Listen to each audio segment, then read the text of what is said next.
Hello বন্ধুরা, নিরামিষের দিনে যদি এই রকম একটা রেসিপি দেখতে চাও তবে আজকের ভিডিওটা তোমাদের অবশ্যই দেখতে হবে। এখানে পটলগুলো আমি এইভাবে ছাড়িয়ে নিয়েছি, তারপর সাদা তেল দিয়ে তার মধ্যে পটলগুলো ভাজতে দিয়ে দিলাম।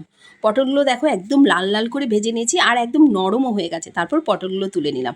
পটলের এই রেসিপিটা খুব কম সময় হয়ে যায়, মাত্র 10 মিনিটে রান্না হয়ে যাবে আর খেতেও হয় খুব সুস্বাদু। তারপর এখানে নিয়ে নিয়েছি কিছুটা তিলটা একটু মিক্সিতে পেস্ট করে নিয়েছি। এবার ওই পটল ভাজা তেলের মধ্যে দিয়ে দিলাম কালো জিরে ফোড়ন। তারপর একটা বাটির মধ্যে রেগুলার মশলাগুলো নিয়ে নিলাম পরিমাণ মতো নুন। তারপর মশলাটা দিয়ে একটু জল দিয়ে মশলাটা ভালো করে কষিয়ে নিলাম। দিয়ে দিলাম পটলগুলো দিয়ে ভালো করে আরেকটু নাড়িয়ে চাড়িয়ে নিলাম। পটলের গায়ে মশলাটা একদম মাখো মাখো হয়ে গেছে। তারপর ওই তিল বাটাটা ওপর থেকে দিয়ে দিলাম একটু বাটি ধোয়া জল দিয়ে আবারও ভালো করে ফুটিয়ে নিলাম। দেখো একদম ফুটে গায়ে মাখো মাখো হয়ে গেছে।